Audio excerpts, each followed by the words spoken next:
시청자 여러분 안녕하십니까? 이슈를 더 쉽게 풀어드리는 더 뉴스 시작합니다. 감사원 사무총장이 대통령실에 감사 관련 해명 자료가 나간다는 업무 내용을 문자로 알린 것을 놓고서 야당의 공세가 거세지고 있습니다. 윤석열 대통령은 감사원 업무 관여는 불가하다고 했지만 야당은 국기문란이라면서 사무총장 구속 수사까지 요구하고 나섰습니다. 더 정치 시간에 풀어보겠습니다. 북한이 요즘 이틀에 한 번꼴로 도발을 감행하고 있습니다.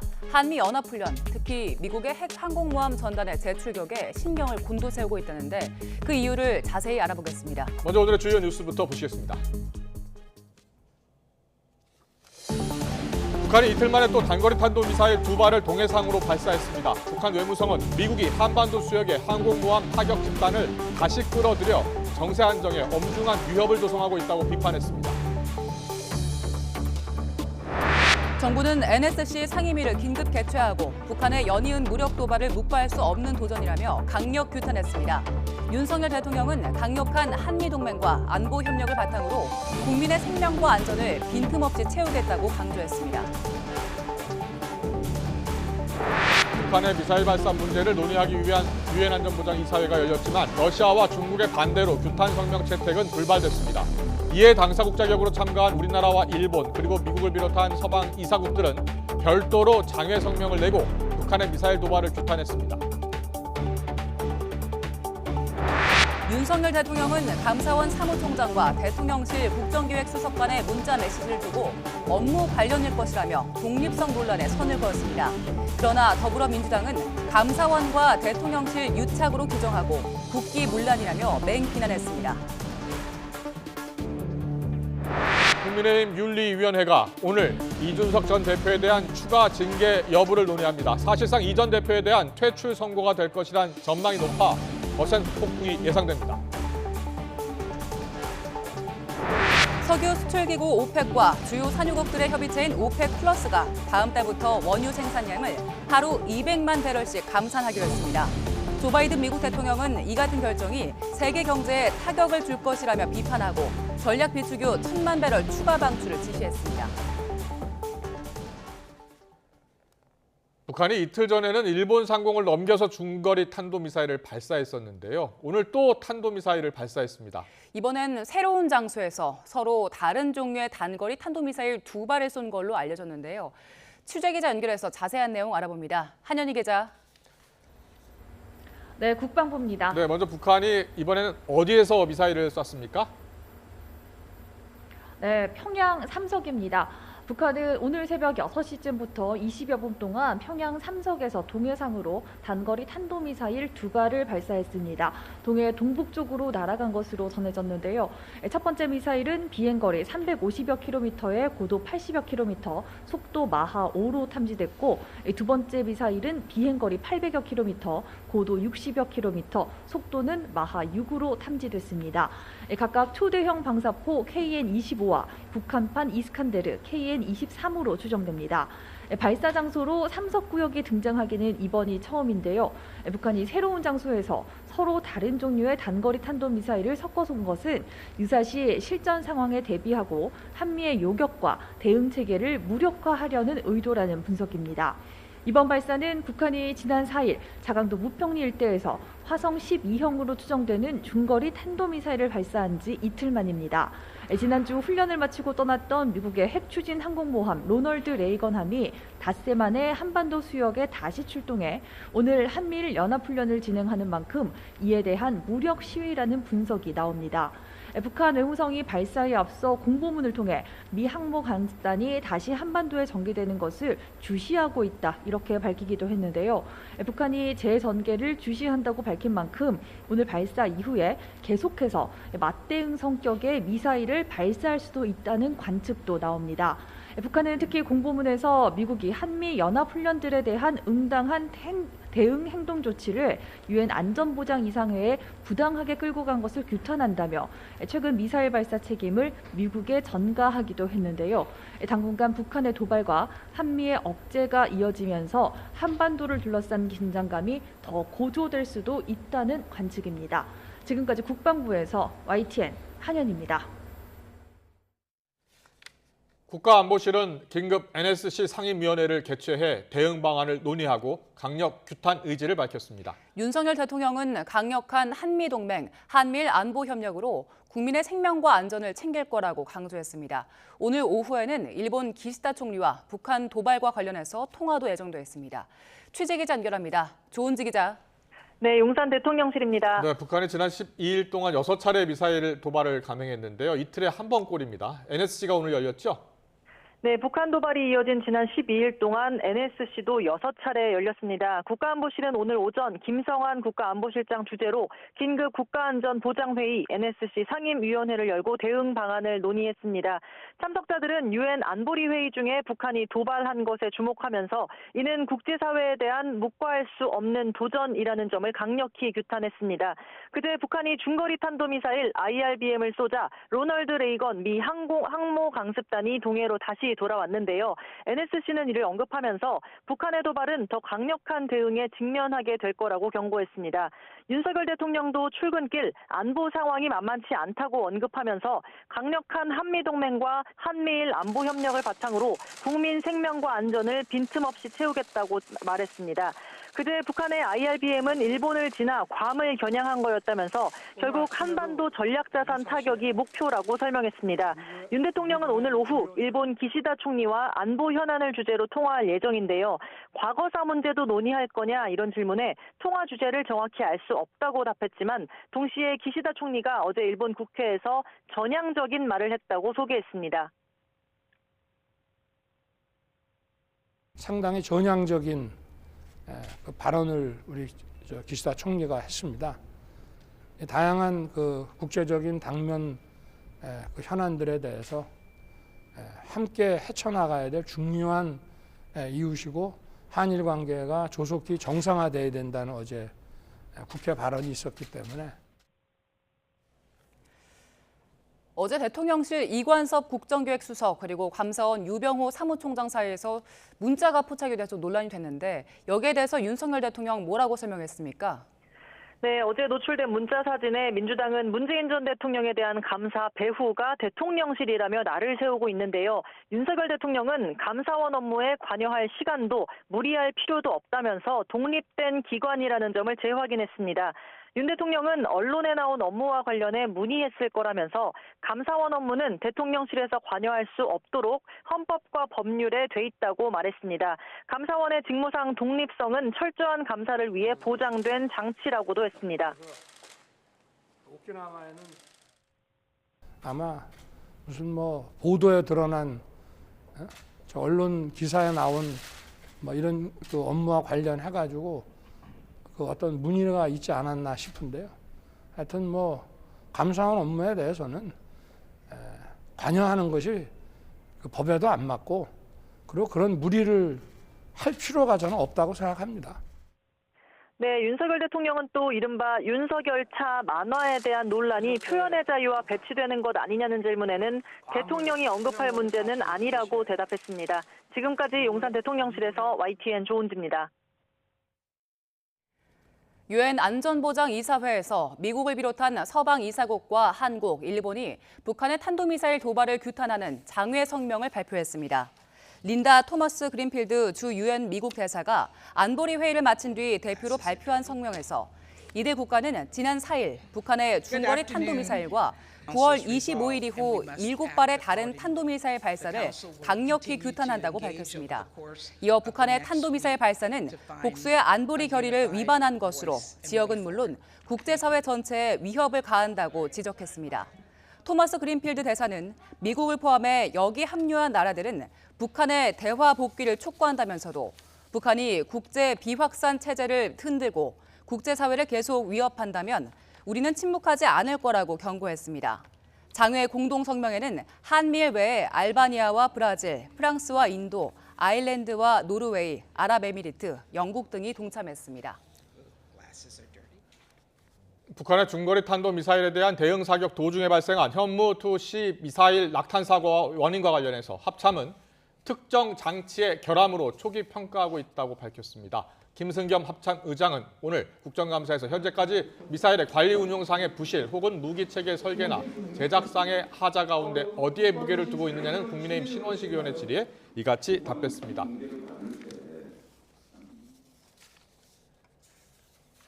네, 행정안전부가 긴급 브리핑을 열고서 정부 조직 개편안을 잠시 뒤에 발표합니다. 네, 먼저 윤석열 대통령의 대선 공약인 여성가족부를 폐지합니다. 지금부터 여성가족부 주요 개편 기능은 방안 보건복지부와 브리핑을 고용노동부로 옮기기로 했는데요. 현장으로 이상민 가보겠습니다. 행정안전부 장관님께서 발표하시겠습니다. 행정안전부 장관 이상민입니다. 윤석열 정부 정부 조직 개편 방안에 대하여 국민 여러분께 말씀드리겠습니다. 이번 정부 조직 개편을 통해 윤석열 정부는 국민께 약속드린 핵심 공약을 지키고 국정 목표인 모두가 행복한 사회, 글로벌 중추 국가를 실현하겠습니다. 또한 종합적인 사회 정책을 추진하고 글로벌 리더로서 국격에 맞는 정부 기능을 강화하겠습니다. 구체적인 개편안을 말씀드리겠습니다. 첫째, 여성가족부의 기능을 보건복지부로 이관하고 인구가족 양성평등본부를 설치하도록 하겠습니다. 먼저 개편 필요성에 대해서 말씀을 드리겠습니다. 여성가족부 폐지는 윤석열 정부의 주요 대선 공약이었습니다. 여성 불평등 개선에 집중했던 여성 정책의 패러다임을 남녀 모두를 위한 양성평등으로 전환해야 할 시기입니다. 개별 구체적인 불공정 이슈는 이제는 성별이 아닌 사회적 약자 보호 측면에서 대응해야 하며 보다 종합적인 사회정책 차원에서 접근해야 합니다. 여성가족부는 호주제 폐지, 성별 영향평가제 도입과 같은 여성차별 개선을 위한 많은 노력을 해왔습니다만 현 여성가족부 형태로는 심화되는 세대, 성별 갈등, 인구 감소 및 가족 구조 변화, 노인 청소년 문제와 같은 우리 사회의 당면 과제들을 해결하는 데에는 한계가 있습니다. 특히 청소년 가족 업무는 여성가족부가, 인구, 아동, 노인 업무는 보건복지부가 각각 분절적으로 수행하고 있고 아이 돌봄, 청소년 보호 사업의 사례에서 보듯이 부처 간 중복으로 인하여 지역 사회와 정책 현장에서는 혼선과 비효율을 초래하고 있습니다.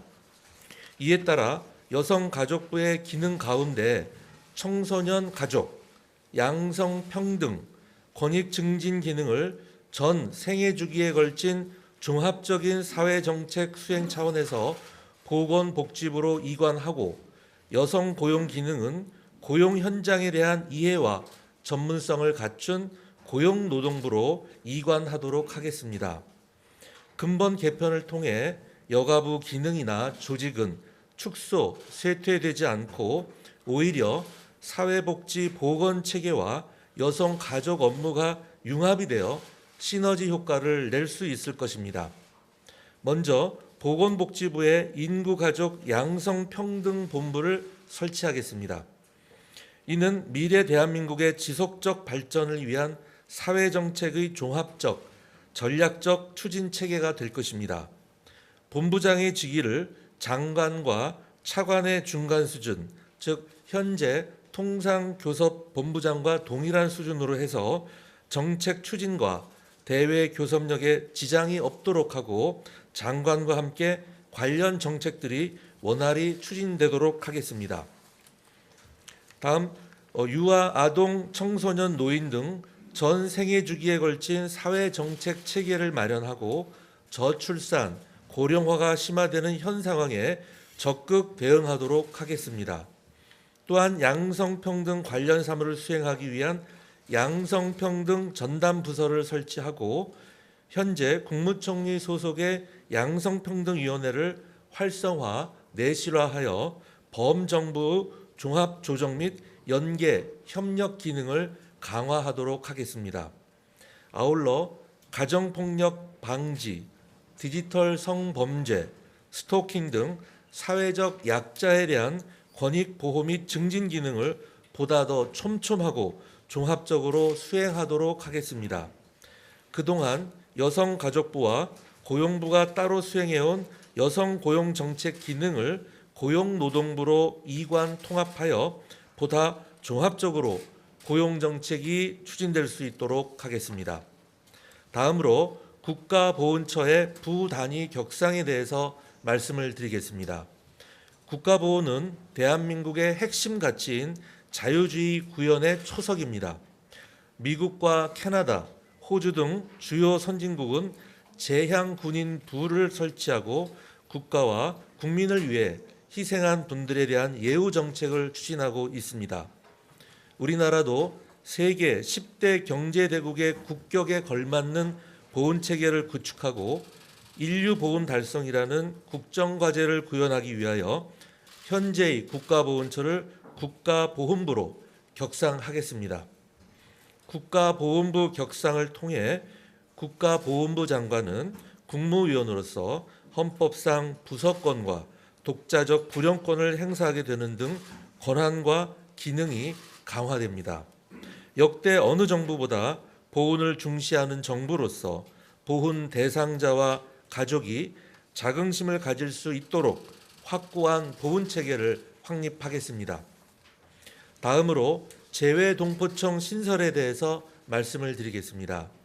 현재 재외동포 규모가 732만 명에 달하고 동포 사회의 영향력 증가와 동포 사회의 높아진 기대, 세대 교체 등 많은 환경 변화가 있었습니다.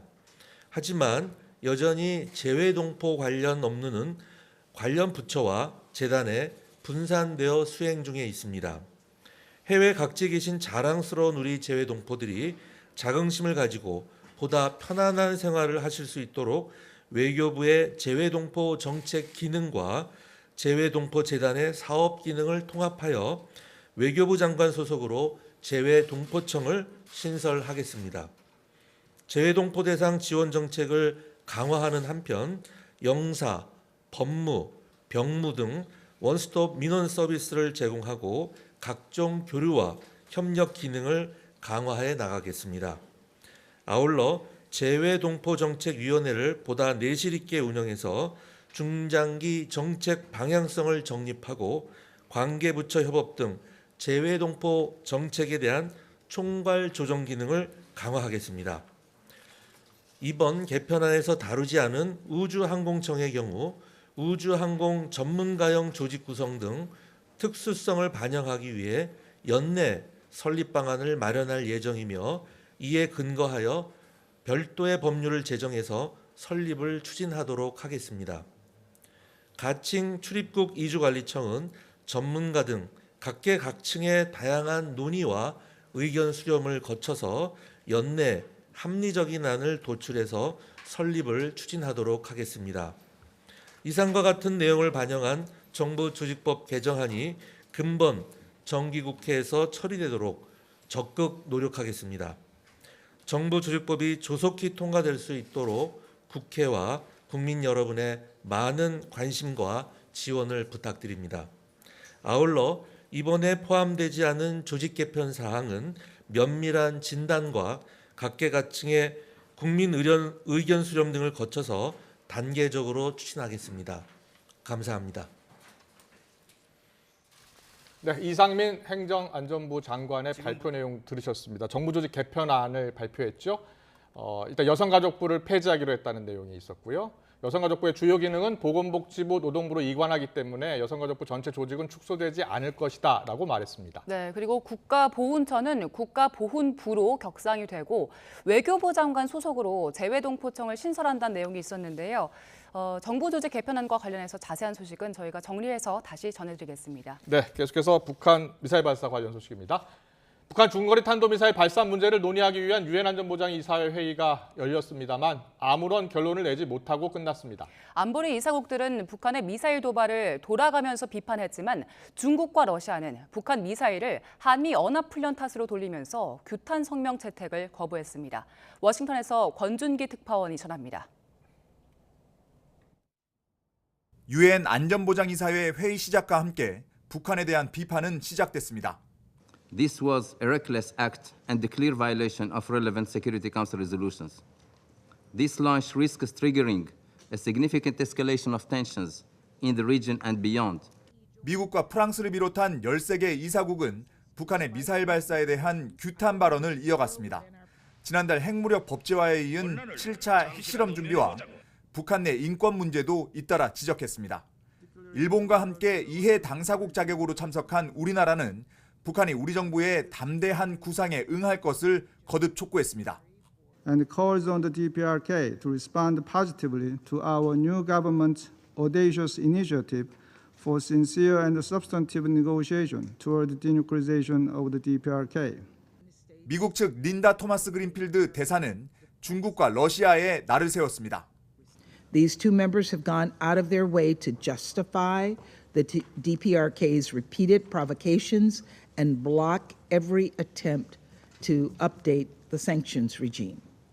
마지막 순서로 나선 중국과 러시아도 가만히 있지 않았습니다. 북한이 미사일을 쏜 건 미국이 한반도 주변에서 한미, 미일 연합훈련을 실시해 북한의 안보 위협을 가했기 때문이라고 주장했습니다. 추가 제재에는 반대 입장을 분명히 했습니다. They are creating risks and dangers. A secure and sound political environment is indispensable for the solution to the issue of the peninsula. 이어진 비공개 회의에서도 미국을 비롯한 이사국들과 중국, 러시아의 입장차는 좁혀지지 못하면서 대북 규탄 성명은 결국 채택되지 못했습니다. 러시아의 우크라이나 침공 이후 열린 유엔 안보리 회의에 이어 북한 미사일 도발을 놓고도 아무런 결론을 내지 못하면서 안보리 무용론이 또다시 제기될 가능성이 있어 보입니다. 워싱턴에서 YTN 권윤입니다. 이틀 전 열도 상공을 넘어간 탄도미사일에 이어서 북한이 다시 미사일을 쏘자 일본이 느끼는 위기감은 한층 더 커졌습니다. 오늘 새벽 열린 유엔 안보리에서 북한에 대한 대응에 결론을 내지 못한 데 대해서 강한 불만을 드러내기도 했습니다. 일본 반응 알아봅니다. 이경화 특파원. 네, 도쿄입니다. 네, 도발의 수위를 높여가고 있는 북한. 자, 한일 두 정상이 오늘 오후 통화를 할 예정인데요. 일본 정부는 어떤 얘기가 오갈 것으로 예측하고 있습니까? 네, 일본 정부 부대변인인 기하라 관광부 장관은 오늘 아침 정례 기자회견에서 두 정상이 오늘 오후 전화회담을 조율 중이라고 발표했습니다. 지난달 미국 뉴욕에서 두 정상이 만난 뒤에 다시 소통에 나선 것인데요. 일본 정부가 밝힌 내용 먼저 들어보시죠. 今時の一段弾道ミサイルの発射を受けまして、日韓の協力というのは極めて重要だというふうに考えます。その他、どのような問題をということがありましたが、これ以上の詳細についてはお答えを差し控えたいとこのように思います。 네, 현재 양국 최대 현안인 강제동원 문제는 아직 이견이 모두 해소되지 않은 만큼 이번 회담에서는 북한 문제에 집중할 것으로 보입니다. 또 두 정상은 북한의 도발에 한미일이 협력해 대응한다는 것을 다시 확인할 것으로 전망됩니다.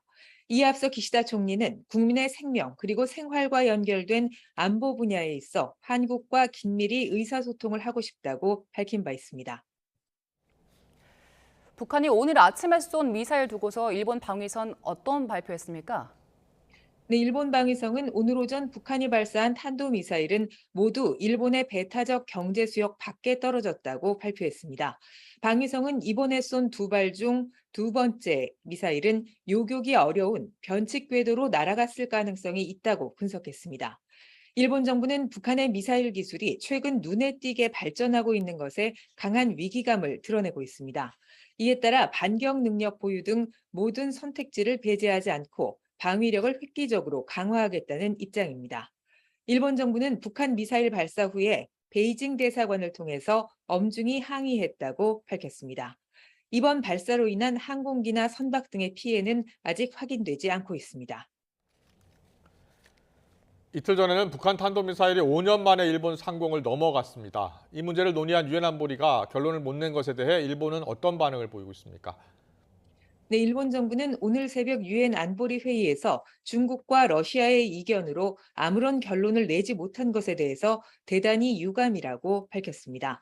많은 참가국들이 북한의 미사일 위협에 우려를 드러냈지만 안보리가 행동에 나서지 못하고 있는 상황에 강한 불만을 드러낸 것인데요. 기시다 총리는 또다시 이어진 북한의 탄도미사일 발사를 결코 용납할 수 없다고 말했습니다.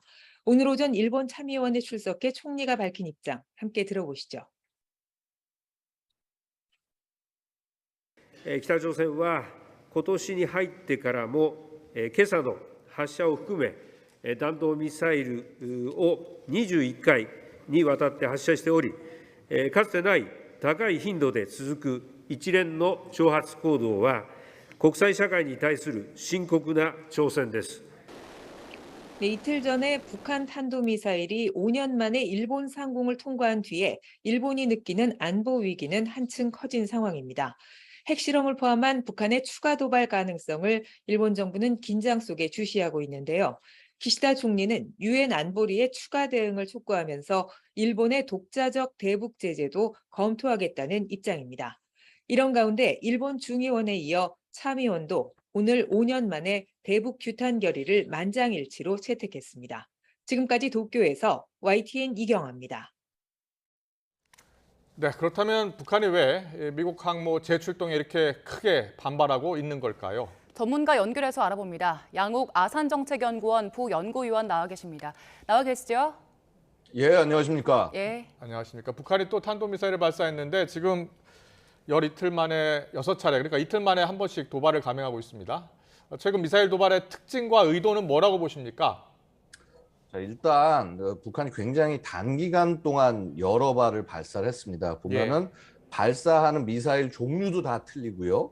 그다음에 발사 장소, 발사 시간도 다 틀립니다. 심지어는요, 이번에 발사한 장소는 평양의 삼석구역이라고 그래서 평양 동북부에 있는 지역이고 이전에 미사일 발사를 한 적이 없는 지역입니다. 즉 지금 북한이 보여주고자 하는 것은요, 다양한 종류의 미사일들을 자신이 원하는 장소에서 언제 어디서든 그 발사를 할 수 있다. 즉 실전적인 태세를 우리는 갖추고 있다라고 하는 것을 시위하는 것이라고 말씀드릴 수 있겠습니다. 그렇군요. 네.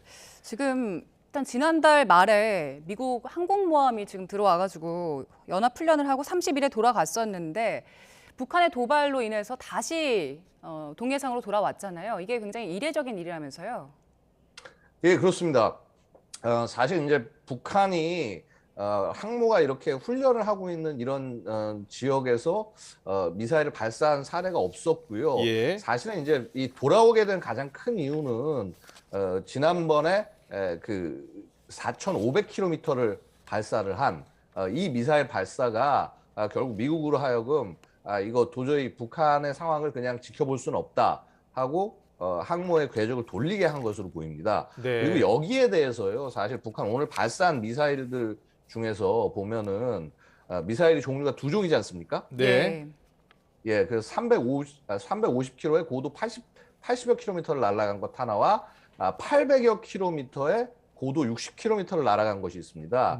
이 짧은 거리를 날아간 것은 300여 킬로 날아간 것은요, 이건 대한민국 군에 대한 대한민국 수뇌부든 어떤 군사 지도부든 여기에 대한 공격이 가능하다는 것을 암시하는 것이라고 볼 수 있고요. 자, 지금 이 800km 날아간 것은요, 사실 이 미사일은 단거리 미사일이 아닌 것으로 저는 추정을 하고 있습니다. 혹시 기억하실지 모르겠습니다만은 북한은 화성 8형이라고 그래서 가오리 모양의 탄두를 갖춘 그 극초음속 미사일을 작년에 발사한 적이 있습니다. 이 미사일일 가능성을 충분히 염두에 둬야 된다. 즉 이 미사일 같은 경우에는요, 이 화성 8형 같은 경우는 이 변칙 기동이 가능합니다. 극초음속 미사일로 해서 기동을 할 수 있게 이렇게 된 미사일이라고 말씀드릴 수가 있고요.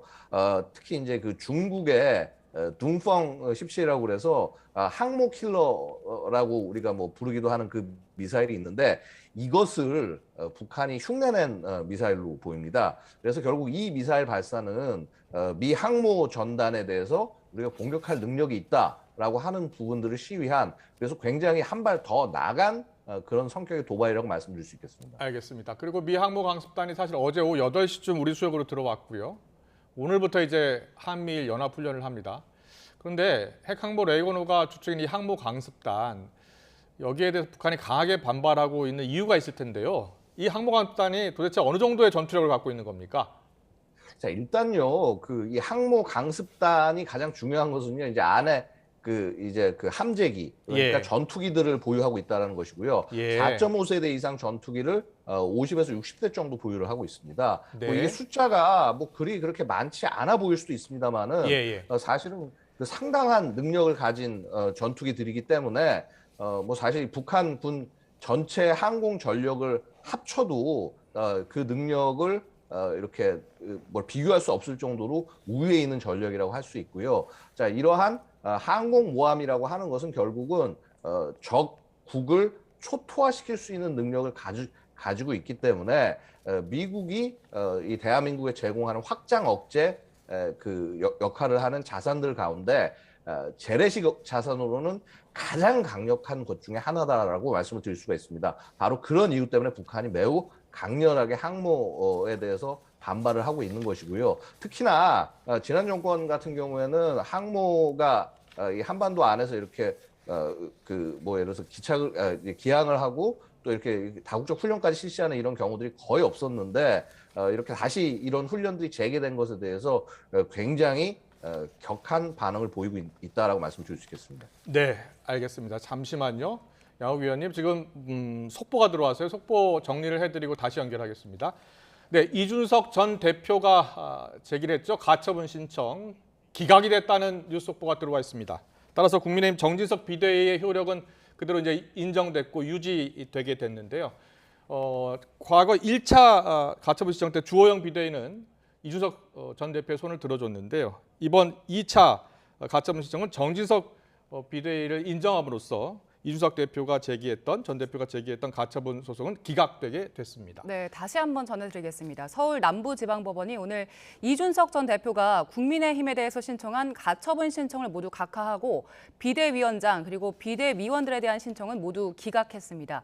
법원의 결정에 따라서 국민의힘은 정진석 비대위 체제를 앞으로 유지할 수 있게 됐습니다. 앞서 법원은 지난 8월 26일에 이준석 전 대표의 첫 가처분 신청을 일부 받아들였었고 주호영 당시 비대위원장의 직무는 정지한다고 결정했지만 정진석 비대위 체제는 앞으로 유지할 수 있게 됐습니다. 네, 국민의힘 같은 경우에는 1차 주호영 비대위의 비대위 관련해서 이준석 전 대표가 제기했던 가처분 신청이 효력 정지가 인용이 되면서 당원을 개정을 했죠. 당원을 개정하고 다시 정진석 비대위를 출범시켰는데 당원 개정에 따라서 정진석 비대위는 그대로 효력이 인정된 것으로 그렇게 보입니다. 따라서 이준석 전 대표 오늘 저녁에 또 인사회가 열리는데요. 네, 주호영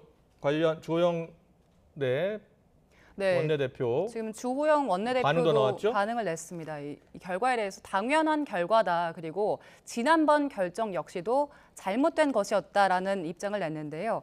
오늘 저녁에 윤리위원회에서 국민의힘 윤리위원회에서 이준석 전 대표 추가 징계를 논의하는데 어떻게 흘러갈지 함께 저희가 전해드리겠습니다. 네, 관련 소식은요. 잠시 뒤에 취재기자 연결해서 좀 더 자세히 전해드리겠습니다. 네, 양욱 연구위원님, 지금 법원 관련 속보가 들어와서 정리를 해드렸습니다. 계속해서 북한의 도발 관련해서 질문을 더 드리겠습니다. 자, 근데 북한이요, 말씀하신 것처럼 이 핵 항모를 가장 두려워하는 이유는 여기에 탑재된 전투기, 특히 스텔스기가 있기 때문이라면서요? 예, 그렇습니다. 지금 제가 이해하고 있기로는 레이건 항모에는 아직 F-35 스텔스기는 아직 배치는 안 됐습니다만은 이제 곧 배치가 될 것입니다. F-35 C형 같은 스텔스기가 배치될 경우에는 북한의 입장에서는 이거 들어오는 걸 탐지도 하지 못하고요. 이 스텔스기가 들어와서 예를 들어서 소위 참수 공격 같은 것도 충분히 가능하기 때문에 당연히 겁을 먹을 수밖에 없습니다. 근데 하지만 지금 로널드 레이건 함이 운용하고 있는 슈퍼 호넷 같은 이 항공기도 이게 주력인데 이 기체만 하더라도 굉장히 정밀 공격이 가능하고 혹시 뭐 영화 탑건 매버릭 보시면 아시겠지만 거기 나왔던 그 항공기를 그대로 운용을 하고 있다 이렇게 보시면 되겠습니다. 네. 레이건호가 지금 다시 돌아왔는데 이런 상황에서도 북한이 계속해서 도발을 할 것으로 볼 수 있을까요? 저는 지금 이 북한이 상당히 이 도발의 강도를 계속 높여나갈 가능성이 충분히 있다. 일단 10월 10일 당창건 기념일까지는 이런 미사일 발사가 이어질 가능성은 충분히 존재한다고 봅니다. 지금 이제 보시면은 오늘 그 삼석지구라고 해서 새로운 발사 지점에서 발사를 보여줬는데 네. 이제 뭐 그 이외에도 우리가 이전에 보지 못한 신규 발사지에서 추가적으로 몇 차례 더 일단 한 10월 10일 정도까지 발사할 가능성은 충분히 존재한다. 이렇게 말씀드리겠습니다. 알겠습니다. 그리고요. 현무 미사일 낙탄 사고 있지 않습니까? 이 현무 미사일 같은 경우에 우리가 야심차게 우리가 개발한 미사일인데요. 자, 일단 장치 결함 문제로 평가하던데 이번 낙탄 사고를 어떻게 보고 계세요? 예, 사실 이제 있어서는 안 되는 사고라고 말씀을 드릴 수가 있고요. 이 뭐 서킷이나 이런 부분에 어떤 뭐 문제가 좀 있지 않았나. 사실 이게 보면은 우리 현무 미사일이 기본적으로는 러시아의 그 이스칸데르 미사일을 바탕으로 해서 우리가 만들어 놓은 것이고요. 예. 이게 보면 이스칸데르 미사일도 이번 우크라이나전에서 비슷한 사건이 일어난 적이 있습니다. 그래서 혹시 그런 어떤 근본적인 결함이 아닐지 이런 부분들을 조금 한번 주의해서 살펴볼 필요가 있습니다만은 그럼에도 불구하고 일단 이 미사일들 굉장히 상대적으로 여러 차례 발사했고 성능 검증이 된 미사일이기 때문에 어떤 추가적인 조치로 충분히 이것은 대응할 수 있지 않을까 뭐 일단 이렇게 생각을 합니다. 어쨌거나 계속 이 미사일들의 능력들을 계속 가다듬으면서 그러면서 실제 안 좋은 상황이 났을 때 잘 대응할 수 있도록 준비를 갖춰야 될 것입니다. 네, 양욱 부연구위원님 그리고 이거 좀 걱정스러운 대목인데요. 이거 우리가 이 결함을 충분히 찾고 다시 개선할 수 있겠습니까? 이게 이제 누차 말씀을 드립니다만은 이제 2017년에도 비슷한 사건이 한 번 있었습니다. 그때는 바다로 추락을 했었고요. 지금 이 사건 자체가 저는 뭐 기본적으로는 우리 설계진들이 굉장히 세심하게 모든 부분들을 설계를 했기 때문에 네. 충분히 그 문제점을 찾아내고 대응을 할 수 있을 것이다. 근데 저는 그나마 다행이라고 생각을 하는 것이 이것이 뭐 계속 발사를 안 하고 있다가 나중에 정말 위급 상황 때 이런 일이 발생하면 정말 큰일인데 이것을 지금이라도 찾아냈다라는 것을 다행이라고 생각을 하고 굉장히 빠른 시일 내에 이 부분들을 문제를 해결해야 된다 이렇게 말씀을 올리겠습니다. 네, 알겠습니다. 여기까지 듣겠습니다. 지금까지 양호 아산정책연구원 부연구위원과 함께했습니다. 잘 들었습니다. 고맙습니다. 감사합니다.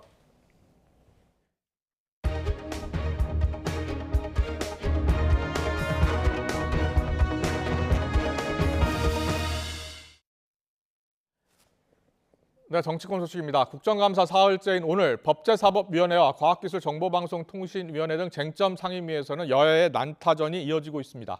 국내임 윤리위원회는 이준석 전 대표에 대한 추가 징계안을 심의할 예정이어서 징계 결과에 관심이 쏠리고 있습니다. 국회 취재기자 연결합니다. 황윤태 기자.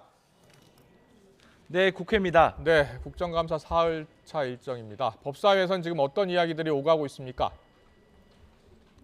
네, 법제사법위원회에서는 시작부터 감사원의 전 정부 감사를 두고 여야 공방이 이어졌습니다. 전날 있었던 유병호 감사원 사무총장과 이관섭 국정기획수석 사이에 오간 문자 메시지를 두고 야당이 감사원 배우가 대통령실이 아니냐며 공세를 시작했습니다.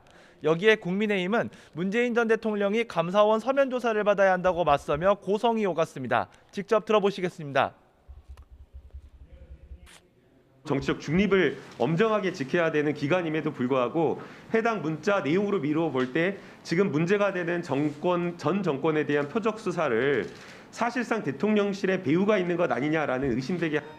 전두환 전 대통령도 감사원 서면 조사를 받았습니다. 전직 대통령은 불가침 성역이 아닙니다. 국민에게 대단히 무례한 행위로. 한동훈 법무부 장관이 국정감사에 처음으로 출석한 가운데 검수완박 논쟁도 뜨거웠는데요. 검찰의 정치보복 수사로 민생 수사가 안 되고 있다는 민주당 비판에 한 장관은 검수완박 탓이라고 반박했습니다. 이것도 직접 들어보시겠습니다. 검수완박을 해놓으셨기 때문에 민생을 직접 수사하기가 참 어려워졌다는 점을 다시 한번 호소드리고 싶고요. 그리고 이게 지금 기존에 있었던 검수완박과 무슨 상관이 있습니까? 민생 수사에서 기본적으로 지금 마약 수사라든가 이런 거 투약 같은 거 못하게 해놓으셨잖아요. 국민의힘은 또 민주당 이재명 대표가 연루된 성남FC 후원금 의혹과 관련해 제3자 뇌물죄가 성립된다고 공세를 펴기도 했습니다. 네, 지금 과방에서도 공방이 이어지고 있죠? 네, 과방위에서는 방송통신위원회 현안을 놓고 여야가 첨예하게 맞서고 있습니다. 윤석열 대통령의 비속어 논란 보도 문제부터 한상혁 방통위원장 거취, 종편 재승인 부정심사 의혹까지 치열한 공방이 이어지고 있습니다. 여권의 한상혁 위원장 사퇴 압박에 대한 부당성을 부각하는 민주당에 맞서 국민의힘은 종편 재승인 심사 의혹으로 맞불을 놓으며 한 위원장을 추궁했습니다. 직접 들어보시겠습니다. 정치적 독립이 중요한 방통위원장을 흔드는 것은 부당하고 위법적입니다. 독립성이 보장돼야 할 행정기관을 정치 권력의 도구로 이용하겠다는 것이 아니고 무엇입니까? 최초의 심사 결과를 뒤집고 점수를 의도적으로 낮게 이렇게 감점을 시켰다는 것은 처음부터 그 불이익이라는 결론을 정해놓고 점수를 조작한 거예요. 방송위원장 이거 알고 있었습니까? 방통위원장? 윤석열 대통령의 비속어 발언 논란에 대해서도 국민의힘은 민주적 절차를 통해 선출된 대통령을 음해하고 국익을 해하는 일이라며 반발했고, 민주당은 해외 언론에서도 대통령 발언을 이미 수없이 많이 보도했다며 첫 보도를 한 MBC만 희생양으로 삼고 있다고 맞받아쳤습니다. 네, 그리고 국민의힘 오늘 저녁에 이준석 전 대표를 대상으로 한 윤리위원회가 열리는데요. 이준석 대표가 제기했던 가처분 신청은 기각이 됐습니다. 어떤 영향을 미칠 것 같습니까? 네, 국민의힘 윤리위원회는 오늘 저녁 7시 국회 본관에서 이준석 전 대표에 대한 추가 징계안을 심의할 계획입니다. 윤리위는 객관적 증거 없이 모욕적인 비난 표현을 사용해 통합과 위신을 훼손하고 해당 행위를 했다고 판단하고 있습니다.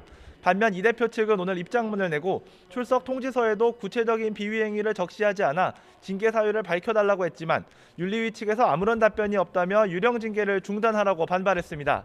이 전 대표는 오늘 윤리위에 참석하지 않을 가능성이 높은데 중징계 결정이 내려진다면 다시 한번 법원에 가처분 신청을 내겠다는 입장입니다. 이런 가운데 오늘 국민의힘은 현재 윤리위원 임기를 1년씩 연장하기로 했는데 관련 현안이 많아 연속성을 고려한 거라고 설명했습니다. 지금까지 국회에서 YTN 황윤태입니다. 쌍방울그룹과 이화영 전 경기도 평화부지사의 유착 의혹을 수사하고 있는 검찰이 이 전 부지사가 설립하고 이해찬 전 민주당 대표가 이사장으로 있는 사단법인 동북아 평화경제협회를 압수수색하고 있습니다. 이 전 부지사를 구속한 지 약 일주일 만에 다시 강제 수사에 나선 겁니다. 취재기자 연결합니다. 윤성훈 기자. 네, 사회일부입니다. 먼저 압수수색은 언제부터 시작이 됐습니까? 네, 오전 9시부터입니다. 쌍방울그룹 의혹을 수사 중인 검찰이 사단법인 동북아 평화경제협회 이사장실과 상임부회장 A씨 사무실에 수사관을 보내 자료를 확보하고 있습니다. 현 이사장은 이해찬 전 민주당 대표입니다. A씨는 이화영 전 경기도 평화부지사가 재임할 당시 경기도 대북 관련 사업을 총괄했던 국장급 인사로 알려졌습니다. 검찰의 이번 압수수색은 경기도와 쌍방울의 유착관계 전반을 들여다보기 위한 것으로 관측됩니다. 그동안 검찰은 이화영 전 부지사가 대가를 받고 쌍방울그룹의 대북 지원 사업을 도왔다는 의혹을 수사해왔습니다. 동북아 평화경제협회는 지난 2008년 이화영 전 경기도 평화부지사가 설립한 사단법인으로 동북아 관련 경제 협력과 정책 연구를 해오던 곳인데요.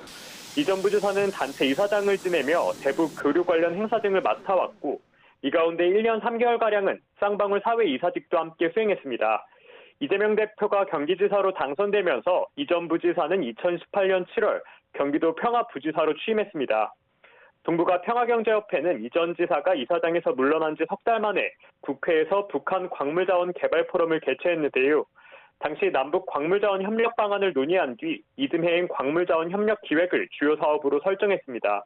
비슷한 시기 쌍방울은 계열사 나노스를 내세워 북한 광물 개발 사업 진출 계획을 발표했습니다. 그 뒤로 쌍방울은 북한에서 광물 사업권 약정을 받아 주가 상승 효과를 누리기도 했습니다. 약정을 받은 자리에 이 전 부지사가 동석했던 정황도 포착됐습니다.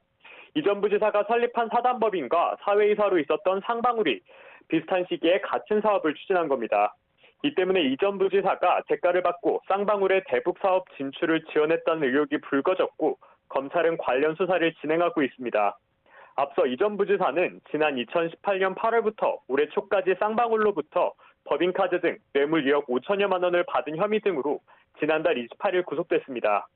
이 전 부지사에게 뇌물을 공유한 혐의를 받는 쌍방울 부회장도 당시 함께 구속됐습니다.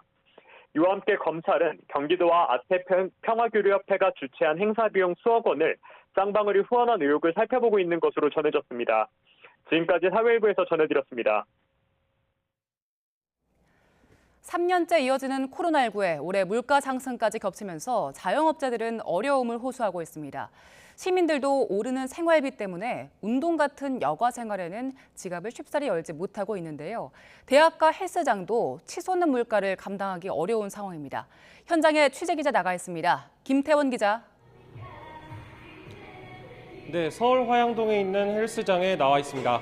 네, 물가 영향이 헬스장까지 미쳤다고 하는데 현장 나가보니까 분위기 어떻습니까? 네, 제 뒤로 보이는 이곳 헬스장엔 마스크를 낀 사람들이 운동에 열중입니다. 코로나19 이전엔 낮 시간대에도 20명 이상이 이곳을 찾아 인기 있는 운동기구를 사용하려면 기다려야 할 정도였는데요. 그런데 지금 보시는 것처럼 이용객들이 10명 정도로 많지 않아서 조금은 한산한 분위기입니다.